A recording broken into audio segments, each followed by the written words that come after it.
നമസ്കാരം. നമ്മുടെ LDCയുടെ റിവിഷൻ സീരീസിൽ നമ്മളിന്ന് നോക്കുന്നത് തിരുവിതാംകൂറിൻ്റെ ചരിത്രത്തിൽ വരുന്ന നമ്മുടെ മാർത്താണ്ഡവർമ്മയെക്കുറിച്ച്, അതുപോലെ റാണി സേതുലക്ഷ്മി ബായി, അതുപോലെ ശ്രീ ചിത്തിര തിരുനാൾ, ഈ 3 രാജാക്കന്മാരെക്കുറിച്ചുള്ള കുറച്ച് ക്വസ്റ്റ്യൻസ് ആണ് നോക്കുന്നത്.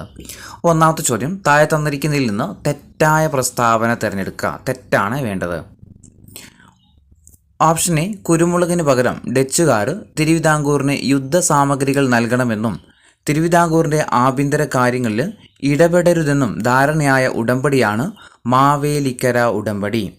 ഓപ്ഷൻ ബി, തിരുവിതാംകൂറും കൊച്ചിയും തമ്മിൽ നടന്ന യുദ്ധമാണ് ആനന്ദേശ്വര യുദ്ധം. ഓപ്ഷൻ സി, സർക്കാർ ജോലിയിലും സൈന്യത്തിലും മികച്ച സേവനം കാഴ്ചവെക്കുന്നവർക്കായിട്ട് മാർത്താണ്ഡവർമ്മ ഏർപ്പെടുത്തിയ ബഹുമതിയാണ് ചെമ്പക രാമൻ. ഓപ്ഷൻ ഡി, തിരുവിതാംകൂറിലെ ആദ്യത്തെ സർവ്വ സൈന്യാധിപനാണ് അയ്യപ്പൻ മാർത്താണ്ഡപിള്ള. അപ്പോൾ ഈ 4 പ്രസ്താവനകളിൽ നിന്ന് തെറ്റായ പ്രസ്താവന ഏതാണെന്ന് കണ്ടെത്താം. ഏതാ തെറ്റായ പ്രസ്താവന? ഓപ്ഷൻ ഡി ആണ് കേട്ടോ. തിരുവിതാംകൂറിലെ ആദ്യത്തെ സർവ്വ സൈന്യാധിപനാണ് മാർത്താണ്ഡപിള്ള എന്നുള്ളത് എന്താണ്? തെറ്റായ പ്രസ്താവനയാണ്. ആരായിരുന്നു ആദ്യത്തെ സർവ്വ സൈന്യാധിപൻ എന്ന് പറയുന്നത്? അത് മല്ലൻ ശങ്കരനായിരുന്നു കേട്ടോ. മല്ലൻ ശങ്കരൻ. തിരുവിതാംകൂറിലെ ആദ്യത്തെ സർവ്വ സൈന്യാധിപൻ ആരാന്ന് ചോദിച്ചാൽ മല്ലൻ ശങ്കരനായിരുന്നു. അപ്പോൾ ബാക്കി ശരിയായ പ്രസ്താവനകൾ നോക്കാം. കുരുമുളകിന് പകരം ഡച്ചുകാർ തിരുവിതാംകൂറിന് യുദ്ധസാമഗ്രികൾ നൽകണമെന്നും തിരുവിതാംകൂറിൻ്റെ ആഭ്യന്തര കാര്യങ്ങളിൽ ഇടപെടരുതെന്നും ധാരണയായ ഉടമ്പടിയാണ് ഇത് മാവേലിക്കര ഉടമ്പടി എന്ന് പറയുന്നത്. അതുപോലെ കൊച്ചിയും തിരുവിതാംകൂറും തമ്മിൽ നടന്ന യുദ്ധങ്ങൾ അറിയപ്പെടുന്നതാണ് ഇത് ആനന്ദേശ്വര യുദ്ധം കേട്ടോ. ആനന്ദേശ്വര യുദ്ധം ഏതൊക്കെ തമ്മിലാണ്? തിരുവിതാംകൂറും കൊച്ചിയും തമ്മിൽ നടന്ന യുദ്ധമാണ് ഇത് ആനന്ദേശ്വര യുദ്ധം എന്നറിയപ്പെടുന്നത്. അതുപോലെ സർക്കാർ ജോലിയിലും സൈന്യത്തിലും മികച്ച സേവനം കാഴ്ചവെക്കുന്നവർക്കായിട്ട് അനുജൻ തിരുനാൾ മാർത്താണ്ഡവർമ്മ ഏർപ്പെടുത്തിയ ബഹുമതിയാണ് ഇത് ചെമ്പക രാമൻ എന്ന് പറയുന്ന ബഹുമതി. ഇനി രണ്ടാമത്തെ ചോദ്യമാണ്,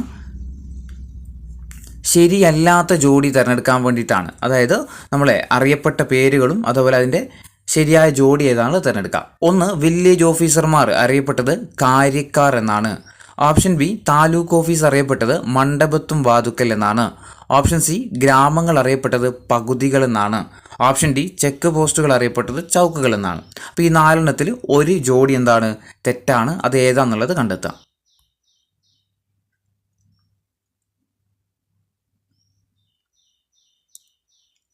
ഏതാ? ഓപ്ഷൻ എ ആണ് കേട്ടോ. വില്ലേജ് ഓഫീസർ അറിയപ്പെട്ടത് എന്തല്ല? കാര്യക്കാർ എന്നല്ല, എന്തായിരുന്നു? പർത്തികൾ എന്നായിരുന്നു അല്ലേ? പർത്തിക്കാർ എന്നറിയപ്പെട്ടതാണ് ആര്? വില്ലേജ് ഓഫീസർമാർ അല്ലേ? എന്നാൽ കാര്യക്കാർ എന്നറിയപ്പെടുന്ന ആരാ? അത് തഹസീൽദാർമാരാണ് കേട്ടോ. തഹസീൽദാർമാരാണ് കാര്യക്കാർ എന്നറിയപ്പെട്ടത്. വില്ലേജ് ഓഫീസർമാർ അറിയപ്പെട്ടത് എന്തായിരുന്നു? പർത്തിക്കാർ എന്നായിരുന്നു. ഓക്കെ. താലൂക്ക് ഓഫീസ് അറിയപ്പെട്ടത് എന്ത് തന്നെയാണ്? മണ്ഡപത്തും വാതിക്കൽ എന്ന് തന്നെയാണ്. അതുപോലെ ഗ്രാമങ്ങൾ അറിയപ്പെട്ടത് പകുതികളാണ്. അതുപോലെ ചെക്ക് പോസ്റ്റുകൾ അറിയപ്പെട്ടത് എന്തായിരുന്നു? ചൗക്കകൾ എന്നുമാണ്. ഇനി മൂന്നാമത്തെ ചോദ്യം, മാർത്താണ്ഡവർമ്മയുമായി ബന്ധപ്പെട്ടിട്ട് പ്രസ്താവന വിലയിരുത്തുക. 1, കേരള ചരിത്രത്തിൽ ജന്മി മേധാവിത്വത്തിൻ്റെ അന്ത്യത്തെയും തിരുവിതാംകൂറിൻ്റെ ആധുനിക യുഗത്തിൻ്റെ പിറവിയെയുമാണ് മാർത്താണ്ഡവർമ്മയുടെ ഭരണകാലം കുറിക്കുന്നത്. 2, തിരുവിതാംകൂറിൻ്റെ ബിസ്മാർക്ക് എന്നറിയപ്പെടുന്നത് മാർത്താണ്ഡവർമ്മയാണ്. 3, മാർത്താണ്ഡവർമ്മയുടെ ഭരണ തലസ്ഥാനം കൽക്കുളമായിരുന്നു. 4, ആറ്റിങ്ങലിനെ തിരുവിതാംകൂറിനോട് കൂട്ടിച്ചേർത്തത് 1730-ലാണ്. ഇതിൽ മാർത്താണ്ഡവർമ്മയുമായി ബന്ധപ്പെട്ടിട്ട് ശരിയായ പ്രസ്താവന ഏതാണെന്ന് കണ്ടെത്താം.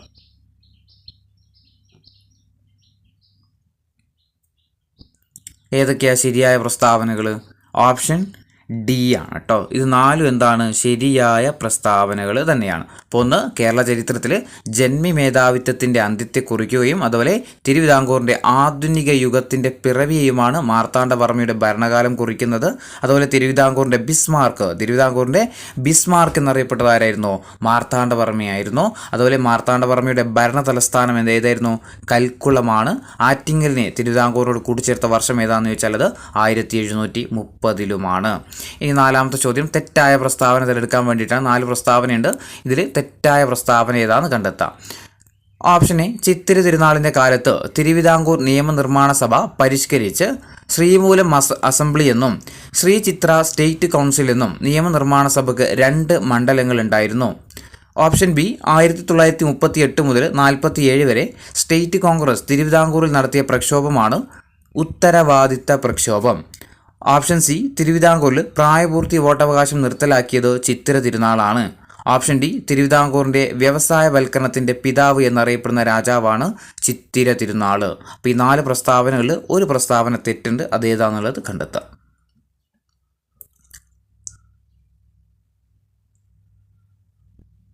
ഏതായിരിക്കും? ഓപ്ഷൻ സി ആണ് കേട്ടോ. തിരുവിതാംകൂറിൽ പ്രായപൂർത്തി വോട്ടവകാശം നിർത്തലാക്കിയത് ചിത്തിര തിരുനാൾ എന്നുള്ളത് എന്താണ്? തെറ്റാണ്. ശരിക്കും എന്താ? തിരുവിതാംകൂറിൽ പ്രായപൂർത്തി വോട്ടവകാശം കൊണ്ടുവന്ന വ്യക്തിയാണ് ആര്? ശ്രീ ചിത്തിര തിരുനാൾ. ഇനി 5ാമത്തെ ചോദ്യം പ്രസ്താവന വിലയിരുത്താൻ വേണ്ടിയിട്ട് തന്നെയാണ്. ഒന്നാമത്തെ പ്രസ്താവന തിരുവിതാംകൂറിൽ രൂപം കൊണ്ട പുതിയ നിയമനിർമ്മാണ സഭയുടെ ആദ്യ സമ്മേളനം നടന്നത് 1948 മാർച്ച് 20-നാണ്. 2 പുതിയ നിയമനിർമ്മാണ സഭയുടെ ആദ്യത്തെ അധ്യക്ഷൻ AJ ജോൺ ആണ്. 3 പുതിയ ഉത്തരവാദിത്ത സർക്കാർ രൂപീകരിക്കാൻ വിളംബരം നടത്തിയത് ശ്രീ ചിത്തിര തിരുനാളാണ്. 4 പുതിയ നിയമനിർമ്മാണ സഭയിലെ അംഗങ്ങളുടെ എണ്ണം 123 ആയിരുന്നു. അപ്പോൾ ഈ 4 പ്രസ്താവനയുണ്ട്. 4 പ്രസ്താവനകളിൽ വിലയിരുത്താം. ഏതൊക്കെയാ? 1 തിരുവിതാംകൂറിൽ രൂപം കൊണ്ട പുതിയ നിയമനിർമ്മാണ സഭയുടെ ആദ്യ സമ്മേളനം നടന്നത് 1948 മാർച്ച് 20-നാണ്. ശരിയാണോ പ്രസ്താവന? എന്താണ്? ശരിയായ പ്രസ്താവന തന്നെയാണ്. 2 പുതിയ നിയമനിർമ്മാണ സഭയുടെ ആദ്യത്തെ അധ്യക്ഷൻ ആരാ? AJ ജോൺ തന്നെയാണ്. 3 പുതിയ ഉത്തരവാദിത്ത സർക്കാർ രൂപീകരിക്കാൻ വേണ്ടിയിട്ട് വിളംബരം നടത്തിയതാര് തന്നെയായിരുന്നു? ശ്രീ ചിത്തിര തിരുനാൾ തന്നെയാണ്. അതുപോലെ പുതിയ നിയമനിർമ്മാണ സഭയിലെ അംഗങ്ങളുടെ എണ്ണം 123 എന്താ? തെറ്റാണ്. എത്രയായിരുന്നു? 120 അംഗങ്ങളായിരുന്നു ഉണ്ടായിരുന്നത് കേട്ടോ. അപ്പോൾ ഓപ്ഷൻ എ ആണ് ശരി. 1, 2, 3 ആണ് ശരിയായ പ്രസ്താവനകളുള്ളത്. ഇനി 6ാമത്തെ ചോദ്യം താഴെ പറയുന്ന പ്രസ്താവനകളെ വിലയിരുത്തിക്കൊണ്ട് തിരുവിതാംകൂറിലെ രാജാവിനെ തിരിച്ചറിയുക. അതായത് ഒരു 4 പ്രസ്താവനയുണ്ട്. ഈ 4 പ്രസ്താവന തിരുവിതാംകൂറിൽ ഒരു രാജാവിനെ കുറിച്ചാണ് പറയുന്നത്. അത് ഏത് രാജാവാണെന്നുള്ളത് തിരിച്ചറിയാം. 1 ശുചീന്ദ്രം സത്യാഗ്രഹം തൃപ്പാപ്പൂർ സത്യാഗ്രഹം നടക്കുമ്പോൾ തിരുവിതാംകൂറിലെ ഭരണാധികാരിയായിരുന്നു. ശുചീന്ദ്രം സത്യാഗ്രഹം നടക്കുമ്പോഴും തൃപ്പാപ്പൂർ സത്യാഗ്രഹം നടക്കുമ്പോഴും തിരുവിതാംകൂറിലെ ഭരണാധികാരിയായിരുന്നു. 2 തിരുവനന്തപുരം വൈദ്യുതീകരിച്ച സമയത്തെ ഭരണാധികാരിയാണ്. 3 തിരുവിതാംകൂറിൽ ഗ്രാമപഞ്ചായത്തുകൾ രൂപീകരിച്ച ഭരണാധികാരിയാണ്. 4 ദേവദാസി സമ്പ്രദായം നിർത്തലാക്കിയ ഭരണാധികാരിയാണ്. അപ്പോൾ 4 കാര്യങ്ങൾ പറഞ്ഞിട്ടുണ്ട്. ഈ 4 കാര്യങ്ങൾ ഏത് ഭരണാധികാരിയെക്കുറിച്ചാണ് പറയുന്നത്? ഓപ്ഷൻ എ ചിത്തിര തിരുനാളുണ്ട്. ഓപ്ഷൻ ബി റാണി സേതുലക്ഷ്മി ബായി ഉണ്ട്. ഓപ്ഷൻ സി കാർത്തിക തിരുനാളുണ്ട്. ഓപ്ഷൻ സി അനിഴം തിരുനാൾ മാർത്താണ്ഡവർമ്മയുണ്ട്. ആരെക്കുറിച്ചായിരിക്കും പറയുന്നത്? ഇത് റാണി സേതുലക്ഷ്മി ബായിയെ കുറിച്ചാണ് കേട്ടോ. ഓപ്ഷൻ ബി റാണി സേതുലക്ഷ്മി ബായിയെ കുറിച്ചുള്ള കാര്യങ്ങളാണ് ഇതൊക്കെ. 1 ശുചീന്ദ്ര സത്യാഗ്രഹം നടക്കുമ്പോഴും അതുപോലെ തൃപ്പാപ്പൂർ സത്യാഗ്രഹം നടക്കുമ്പോഴും തിരുവിതാംകൂറിൻ്റെ ഭരണാധികാരിയാണ് ആര്? റാണി സേതുലക്ഷ്മി ബായി. അതുപോലെ തിരുവനന്തപുരം വൈദ്യുതീകരിച്ച സമയത്തെ ഭരണാധികാരിയാണ്. തിരുവിതാംകൂറിൽ ഗ്രാമപഞ്ചായത്തുകൾ രൂപീകരിച്ച ഭരണാധികാരിയാണ്. ദേവദാസി സമ്പ്രദായം നിർത്തലാക്കിയ ഭരണാധികാരി കൂടിയാണ് ആര്? റാണി സേതുലക്ഷ്മി ബായി. ഇനി കുറച്ച് 1 വേർഡ് ക്വസ്റ്റ്യൻസ് പോകാം കേട്ടോ. 1ാമത്തെ ചോദ്യം അനിഴം തിരുനാൾ മാർത്താണ്ഡവർമ്മയുടെ ഭരണ കാലയളവ് ഏതാണ്? അനിഴം തിരുനാൾ മാർത്താണ്ഡവർമ്മയുടെ ഭരണ കാലയളവ് ഏതു മുതലാ? 1729 മുതൽ 1758 വരെയാണ് അല്ലേ. ഓപ്ഷൻ ഡി ആണ്. 1729 മുതൽ 1758 വരെയാണ് ഇത് അനിഴം തിരുനാൾ മാർത്താണ്ഡവർമ്മയുടെ ഭരണ കാലയളവെന്ന് പറയുന്നത്. ഇനി 2ാമത്തെ ചോദ്യം തിരുവിതാംകൂറിൽ ശ്രീ ചിത്തിര തിരുനാൾ മഹാരാജാവിൻ്റെ ഭരണകാലത്ത് ഭൂപണയ ബാങ്ക് സ്ഥാപിതമായ വർഷം ഏതാണ്? തിരുവിതാംകൂറിൽ ശ്രീ ചിത്തിര തിരുനാൾ മഹാരാജാവിൻ്റെ ഭരണകാലത്ത് ഭൂപണയ ബാങ്ക് സ്ഥാപിതമായ വർഷം ഏതാണ്? 1932-ലാണ്. 1932-ലാണ് ഭൂപണയ ബാങ്ക് സ്ഥാപിതമാകുന്നത്. 3 ആറ്റിങ്ങൽ തിരുവിതാംകൂറിനോട് കൂട്ടിച്ചേർത്ത വർഷം ഏതാണ്? ആറ്റിങ്ങൽ തിരുവിതാംകൂറിനോട് കൂട്ടിച്ചേർത്ത വർഷം ഏതാണ്? 1730-ലാണ്. ഓപ്ഷൻ ബി 1730-ലാണ് ആറ്റിങ്ങൽ തിരുവിതാംകൂറിനോട് കൂട്ടിച്ചേർക്കുന്നത്. 4 തിരുവിതാംകൂറിൽ പതിവ് കണക്ക് സമ്പ്രദായം ആരംഭിച്ച ഭരണാധികാരി ആരാണ്? തിരുവിതാംകൂറിൽ പതിവ് കണക്ക് സമ്പ്രദായം ആരംഭിച്ച ഭരണാധികാരി ആരാണ്? മാർത്താണ്ഡവർമ്മയാണ്. Option A Marthanda Varma. 5 മാർത്താണ്ഡവർമ്മ കിളിമാനൂർ പിടിച്ചെടുത്ത വർഷം ഏതാണ്? മാർത്താണ്ഡവർമ്മ കിളിമാനൂർ പിടിച്ചെടുത്ത വർഷം ഏതാണ്? ഏതാ? 1742 ഓപ്ഷൻ ബി 1742. ആറാമത്തെ ചോദ്യം, മാർത്താണ്ഡവർമ്മ കായംകുളം പിടിച്ചടക്കിയത് ഏത് യുദ്ധത്തിലാണ്? മാർത്താണ്ഡവർമ്മ കായംകുളം പിടിച്ചടക്കിയത് ഏത് യുദ്ധത്തിലാണ്? ഏതാ? പുറക്കാടാണ്. ഓപ്ഷൻ സി പുറക്കാട് യുദ്ധത്തിലാണ് മാർത്താണ്ഡവർമ്മ എന്ത് ചെയ്യുന്നത്? കായംകുളം പിടിച്ചെടുക്കുന്നത്. 7 വലിയ കപ്പിത്താൻ എന്നറിയപ്പെട്ട തിരുവിതാംകൂറിലെ സൈന്യാധിപൻ ആരാണ്? വലിയ കപ്പിത്താൻ എന്നറിയപ്പെട്ട തിരുവിതാംകൂറിലെ സൈന്യാധിപൻ ആരാണ്? ആരാ? ഡിലനോയ് ആണ്. ഓപ്ഷൻ സി ഡിലനോയ് ആണ് അല്ലെ. ക്യാപ്റ്റൻ ഡിലനോയ് ആണ് വലിയ കപ്പിത്താൻ എന്നറിയപ്പെടുന്ന സൈന്യാധിപൻ. 8 തിരുവിതാംകൂറിന്റെ സർവ്വ സൈന്യാധിപനായിരുന്ന ഡിലനോയുടെ ശവകുടീരം സൂക്ഷിച്ചിരിക്കുന്നത് എവിടെയാണ്? തിരുവിതാംകൂറിന്റെ സൈന്യാധിപൻ ആയിരുന്ന ഡിലനോയുടെ ശവകുടീരം സൂക്ഷിച്ചിരിക്കുന്നത് എവിടെയാണ്? എവിടെയാ? ഉദയഗിരി കോട്ടയാണ്. ഓപ്ഷൻ എ ആണ് ഉദയഗിരി കോട്ട. 9 ബ്രിട്ടീഷ് ഈസ്റ്റ് ഇന്ത്യ കമ്പനി ഒരു ഇന്ത്യൻ നാട്ടുരാജ്യവുമായിട്ട് ഒപ്പുവെച്ച ആദ്യത്തെ ഉടമ്പടി ഏതാണ്? ബ്രിട്ടീഷ് ഈസ്റ്റ് ഇന്ത്യ കമ്പനി ഒരു ഇന്ത്യൻ നാട്ടുരാജ്യവുമായിട്ട് ഒപ്പുവെച്ച ആദ്യത്തെ ഉടമ്പടി ഏതാണ്? ഏതാ?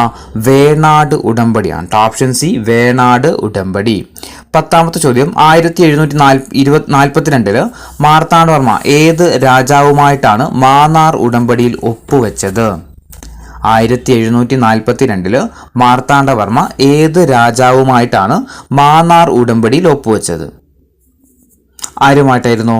കായംകുളം രാജാവ് അല്ലെ. ഓപ്ഷൻ സി കായംകുളം രാജാവുമായിട്ടാണ് മാന്നാർ ഉടമ്പടിയിൽ ഒപ്പുവെക്കുന്നത്. ആര്? മാർത്താണ്ഡവർമ്മ. വർഷം ഓർത്തുവെക്കാം, 1742. 11 മാർത്താണ്ഡവർമ്മയുടെ ഭരണകാലത്ത് തിരുവിതാംകൂറിന്റെ ആസ്ഥാനം എവിടെയായിരുന്നു? മാർത്താണ്ഡവർമ്മയുടെ ഭരണകാലത്ത് തിരുവിതാംകൂറിന്റെ ആസ്ഥാനം എവിടെയാ? കൽക്കുളം അല്ലെ. Option B കൽക്കുളമാണ്. 12 തിരുവിതാംകൂർ സർവകലാശാലയുടെ ആദ്യത്തെ വൈസ് ചാൻസലർ ആരായിരുന്നു? തിരുവിതാംകൂർ സർവകലാശാലയുടെ ആദ്യത്തെ വൈസ് ചാൻസലർ ആരായിരുന്നു? ആരാ? Sir C P Ramaswamy Iyer അല്ലെ. Option A sir C P Ramaswamy Iyer. 13 Marthanda Varma ഒളിച്ചിരുന്ന അമ്മച്ചിപ്ലാവ് സ്ഥിതി ചെയ്യുന്നത് എവിടെയാണ്? മാർത്താണ്ഡവർമ്മ ഒളിച്ചിരുന്ന അമ്മച്ചിപ്ലാവ് സ്ഥിതി ചെയ്യുന്നത് എവിടെയാണ്? എവിടെയാ? നെയ്യാറ്റിൻകരയാണ്. Option A Neyyattinkara. 14 തിരുവിതാംകൂറിൽ സ്റ്റേറ്റ് ട്രാൻസ്പോർട്ട് സർവീസ് ആരംഭിച്ച വർഷം ഏതാണ്? തിരുവിതാംകൂറിൽ സ്റ്റേറ്റ് ട്രാൻസ്പോർട്ട് സർവീസ് ആരംഭിച്ച വർഷം ഏതാണ്? എന്ന് മുതലാ? 1938 മുതലാണ് തിരുവിതാംകൂറിൽ സ്റ്റേറ്റ് ട്രാൻസ്പോർട്ട് സർവീസ് ആരംഭിക്കുന്നത്. 15 മാർത്താണ്ഡവർമ്മയുടെ കാലത്ത് ഭരണ സൗകര്യത്തിനായിട്ട് തിരുവിതാംകൂറിനെ എത്ര താലൂക്കുകളായിട്ടാണ് വിഭജിച്ചിരുന്നത്? മാർത്താണ്ഡവർമ്മയുടെ ഭരണകാലത്ത് അദ്ദേഹത്തിന്റെ ഭരണ സൗകര്യത്തിന് വേണ്ടിയിട്ട് തിരുവിതാംകൂറിനെ എത്ര താലൂക്കായിട്ടാണ് വിഭജിച്ചത്? എത്രയായിരുന്നു? 15. Option D 15 താലൂക്കുകളായിട്ടാണ് വിഭജിച്ചിരുന്നത്. 16 ശ്രീ ചിത്തിര തിരുനാൾ മഹാരാജാവ് അന്തരിച്ച വർഷം ഏതാണ്? ചിത്തിര തിരുനാൾ മഹാരാജാവ് അന്തരിച്ച വർഷം ഏതാണ്? ഏതായിരുന്നു? 1991. 1991 ചിത്തിര തിരുനാൾ അന്തരിക്കുന്നത്. 17 മാർത്താണ്ഡവർമ്മ താൻ വിസ്തൃതമാക്കിയ രാജ്യം 1750 ജനുവരി 3 ആർക്കാണ് സമർപ്പിച്ചത്? മാർത്താണ്ഡവർമ്മ താൻ വിസ്തൃതമാക്കിയ രാജ്യം 1750 ജനുവരി 3 ആർക്കാണ് സമർപ്പിച്ചത്? ആർക്കാ? ശ്രീ പത്മനാഭസ്വാമിക്ക് അല്ലെ. ഓപ്ഷൻ എ ശ്രീ പത്മനാഭസ്വാമിക്കായിരുന്നു സമർപ്പിച്ചത്. 18 മാർത്താണ്ഡവർമ്മ ഡച്ചുകാരുമായിട്ട് മാവേലിക്കര ഉടമ്പടിയിൽ ഒപ്പുവെച്ച വർഷം ഏതാണ്? മാർത്താണ്ഡവർമ്മ ഡച്ചുകാരുമായിട്ട് മാവേലിക്കര ഉടമ്പടിയിൽ ഒപ്പുവെച്ച വർഷം ഏതാണ്? ഏതായിരുന്നു? 1753 മാവേലിക്കര ഉടമ്പടി. 19 കേരളത്തിലെ ആദ്യത്തെ ജലവൈദ്യുത പദ്ധതിയായിട്ടുള്ള പള്ളിവാസൽ പ്രവർത്തനം ആരംഭിച്ച വർഷം ഏതാണ്? കേരളത്തിലെ ആദ്യത്തെ ജലവൈദ്യുത പദ്ധതിയായ പള്ളിവാസൽ പ്രവർത്തനം ആരംഭിച്ച വർഷം ഏതാ? 1940. 20 പുറക്കാട് യുദ്ധം നടന്ന വർഷം ഏതാണ്? പുറക്കാട് യുദ്ധം നടന്ന വർഷം എന്ന 1746. 21 കൃഷ്ണപുരം കൊട്ടാരത്തിൽ സ്ഥിതി ചെയ്യുന്ന കേരളത്തിലെ പ്രശസ്തമായ ചുമർ ചിത്രം ഏതാണ്? കൃഷ്ണപുരം കൊട്ടാരത്തിൽ സ്ഥിതി ചെയ്യുന്ന കേരളത്തിലെ പ്രശസ്തമായ ചുമർ ചിത്രം ഏതാ? ഗജേന്ദ്ര മോക്ഷമാണ് കേട്ടോ, ഗജേന്ദ്ര മോക്ഷം. 22 തൃപ്പടിദാനം എന്ന കൃതി രചിച്ചത് ആരാണ്? തൃപ്പടിദാനം എന്ന കൃതി രചിച്ചത് ആരാണ്? ആരാ? ഉമാമഹേശ്വരിയാണ് കേട്ടോ. Option A Umamaheswari.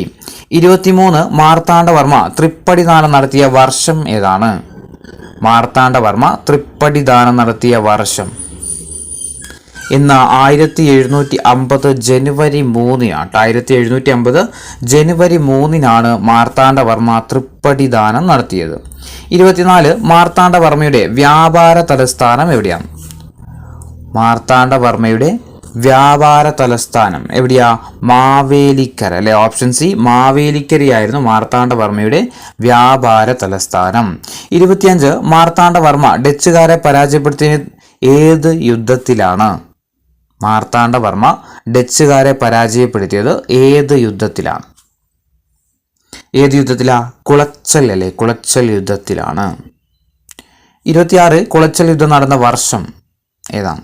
കുളച്ചൽ യുദ്ധം നടന്ന വർഷം ഇന്ന് 1741 ഓഗസ്റ്റ് 10-നാണ് കേട്ടോ. 1741 ഓഗസ്റ്റ് 10-നാണ്. 21 മാർത്താണ്ഡവർമ്മയുടെ തടവിൽ കിടന്ന് മരിച്ച കൊട്ടാരക്കരയിലെ രാജാവ് ആരാണ്?